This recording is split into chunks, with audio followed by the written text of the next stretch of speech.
చదివి వెళ్ళిన వాళ్ళకి ప్రతి ఒక్కరికి కంగ్రాచులేషన్స్. ఎందుకంటే మీరందరూ ఎంబీ యూనివర్సిటీకి సంబంధించిన family members. Well, మొదలెడదామా?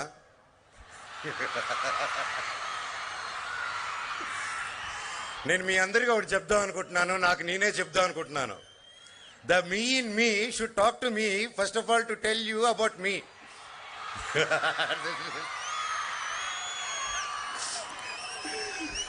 So anyways, fun apart, మీ అందరికీ జస్ట్ ఏం మాట్లాడదాం అది అనుకునేటప్పుడు హయ్యర్ పర్పస్ గురించి మాట్లాడితే బాగుంటుందని I wanted to address that. Higher purpose అంటే ఇట్స్ డివైన్, ఇట్స్ గ్రేట్. ప్రతి ఒక్కరికి ప్రతి ఒక్కరికి ఒక గోల్ ఉంటుంది. ఆ గోల్ ఎక్కడి నుంచి వస్తుందంటే మన చుట్టుపక్కల ఉన్న సొసైటీ నుంచి, ఈ ప్రపంచం నుంచి వస్తూ ఉంటుంది. అరే మనం పలానాయనలాగా అవ్వాలి, ఇలాగ అవ్వాలనేసి. మన స్టూడెంట్సే ఎంతమంది, మన విద్యానికేతన్ స్టూడెంట్స్, ఫ్యామిలీ మెంబర్స్, ఇక్కడి నుంచి వెళ్ళిన వాళ్ళందరూ ప్రపంచంలో ఎన్నెన్నో మంచి స్థానాల్లో ఉన్నారు. ఒక పోలీస్ ఆఫీసర్స్గా, ఐఏఎస్ ఆఫీసర్స్గా, ఒక పొలిటీషియన్స్గా, ప్రతి ఒక్కరు ఒక్కొక్క మంచి ర్యాంక్లో ఉన్నారు. కాకపోతే మీ అందరికీ ఒక్కొక్క ర్యాంక్ వెళ్ళిపోయి ఆ గోల్ రీచ్ అయిన తర్వాత మనిషికి ఓహో మనం కష్టపడింది దీనికేనా, ఈ పదవికైనా, దీనికైనా, దీన్ని నెక్స్ట్ ఏం చేయాలంటే అర్థం కాదు, అక్కడికి వెళ్ళి స్ట్రక్ అవుతారు. సో మై డియర్ ఫ్రెండ్స్, మనందరికీ హయ్యర్ పర్పస్ అనేది ఇంపార్టెంట్. అది కన్నా గోల్ కన్నా గొప్పది. ఎందుకంటారా? అది మన లోపల నుంచి వస్తుంది బ్రదర్స్. అది మన లోపల నుంచి వచ్చేదే హయ్యర్ పర్పస్ అంటాం మనం. హయ్యర్ పర్పస్ లేకపోతే ఎప్పుడు మనుషులు తాన్నే డిస్ట్రాయ్ చేసుకుంటాడు. ఆ పిచ్చి ముదిరి పక్కన వాళ్ళ జీవితాల మీద పడి పక్కన వాళ్ళని డిస్ట్రాయ్ చేస్తూ ఉంటారు. ఫర్ ఎగ్జాంపుల్, మొన్న మా ఎలక్షన్ జరిగింది. సో పోటీ అంటే రెండు పక్కలు ఉంటుంది. ఒకరిద్దరు పోటీ చేశారు. దాంట్లో ఇటు పక్క వెళ్ళి మా ఓట్లేనని అడిగారు, అటు పక్క వెళ్ళి మా ఓట్లేనని అడిగారు. కాకపోతే జనాలందరూ కలిసి దే డిసైడెడ్, ఓకే పలానా వ్యక్తి ప్రెసిడెంట్గా ఉంటే, మా ప్రెసిడెంట్గా ఉంటే బాగుంటుందని మా అన్నని ఎన్నుకున్నారు. అక్కడితో ఎవ్రీథింగ్ వాస్ ఫైన్. కాకపోతే అంత ముందు కూడా ఎవరికి హానిపడం, ఎందుకంటే everybody are friends in the industry. కాకపోతే ఒక వ్యక్తి మాత్రం మా అన్నని టార్గెట్ చేసి ప్రతిసారి అతను మానసికంగాను దీనిగాని ఏదో ఒకటి ఇబ్బంది పెడతామని అంటూనే ఉన్నారు. కానీ ఈయన పట్టించుకోలేదు, నాన్నగారు పట్టించుకోలేదు, ఎవరూ పట్టించుకోలేదు. ఎలక్షన్ అయింది, రిజల్ట్ వచ్చింది. వాళ్ళు మాకు సపోర్ట్ చేసే వాళ్ళని కూడా వయసుకి సంబంధం లేకుండా బూతులు తిట్టి పెద్దగా చేసి, అది మీరందరూ చూసిందే. వాళ్ళు ఎందుకు చేశారని ఆలోచిస్తూ ఉంటే నాన్న ఒకటే అన్నారు, పాపం అతనికి హయ్యర్ పర్పస్ లేదురా నాన్న లైఫ్లో, వదిలే పాపం అన్నారు. సో కరెక్టే కదా అనిపించింది. నేను తర్వాత వాళ్ళ గురించి ఆలోచిస్తే ఆయన గురించి పర్టికులర్గా అతని చుట్టూరు గొప్ప వాళ్ళు ఉన్నారు. అతని చుట్టూరు హయ్యర్ పర్పస్ కోసం, జనాల కోసం ఏదో ఒకటి చేయాలన్న తపనతో ఉన్నారు వాళ్ళ ఫ్యామిలీలో. కాకపోతే ఆయనకు మాత్రం ఏది లేకుండా ఉండిపోయారు. So what I'm saying is my friends, మనకి హయ్యర్ పర్పస్ లేకపోతే జీవితం చాలా బ్యాడ్గా ఉంటుంది. అదే హయ్యర్ పర్పస్ అంటే ఏంటంటారా? ఫర్ ఎగ్జాంపుల్ మీకు ఒక కథ చెప్తాను. మాది రాయలసీమ, నీది అంతపురం అయితే నాది అనంతపురంలో.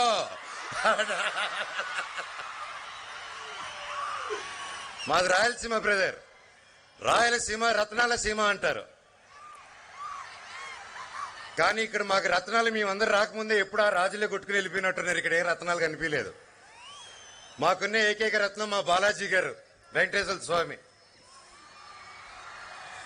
రాయలసీమ చాలా కష్టం బ్రదర్. ఇక్కడ మాకు వర్షాలు ఉండవు, పంటలు సరిగా పండవు, చాలా కష్టపడి వచ్చే ప్రాంతం. ఇక్కడి నుంచి చాలా గొప్ప వాళ్ళు రావడం అంటే ఇట్స్ వెరీ ఇంపాసిబుల్. ఎందుకంటే వాళ్ళకి రైట్ ఛానల్స్ ఉండవు అనమాట.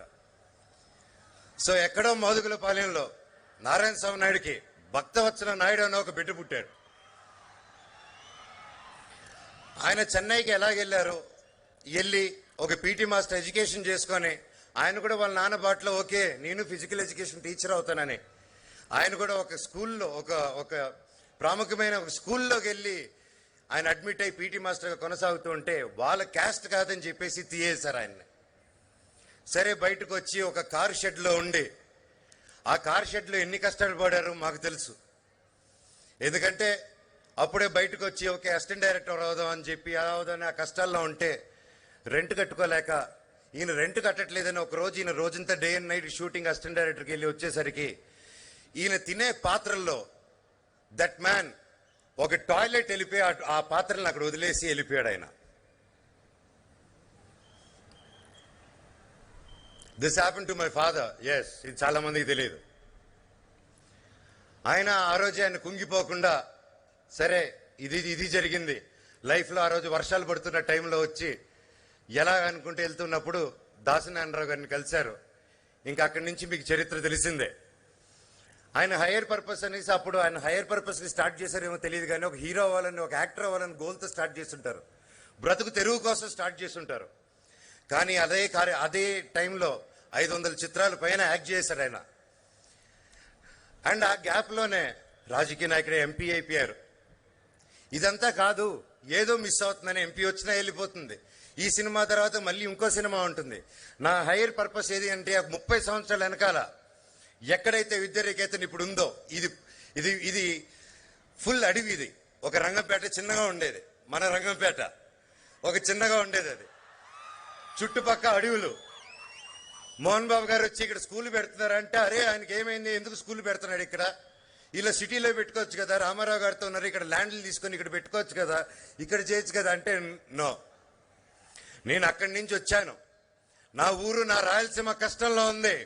మళ్ళీ నా సీమకి వెళ్తా, అక్కడే స్కూల్ పెడతా, అక్కడే దాన్ని కాలేజ్ చేస్తాను, దాన్ని ఈరోజు ఎంబీయూ యూనివర్సిటీ చేస్తా అని అక్కడ కూర్చున్నారు మా నాన్నగారు.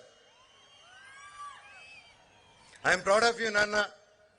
ఎందుకంటే నన్ను ప్రతి ఒక్కటి అడిగారు హైయర్ పర్పస్ ఏంటంటే ఈరోజు that is his hire purpose. ఆయన స్కూల్ మొదలు పెడదామని అంచెంచెలుగా ఇంత దూరం వచ్చింది. It's not easy. దానికి క్యాంపస్ లో పనిచేసిన ప్రతి ఒక్కరి పాదాలకి నా వందనం.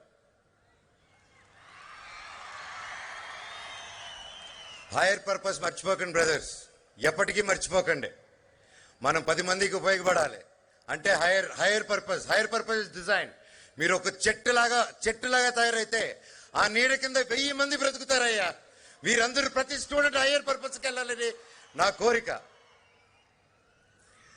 ఫైనల్ గా మన హైయర్ పర్పస్ లో వెళ్తున్న టైంలో ఇలాగ హైయర్ పర్పస్ లేని వాళ్ళు రాళ్ళు విసురుతూ ఉంటారు. సో మీరు దాని గురించి పట్టించుకోకండి. హైయర్ పర్పస్ ని చూడండి, దాని గోలు వైపు ఉంటే దాని గోలు వైపు వెళ్ళండి. ఎవడొడ్డొచ్చినా తగ్గేదేలే. Love you all so much. Thank you. మీరందరూ నిండు నూరేళ్ళు చల్లగా ఉండాలి, హ్యాపీగా ఉండాలి, ఎనర్జీ ఏమాత్రం తగ్గకూడదు. I love you all. వందే మాత్రం. జై హింద్. Thank you.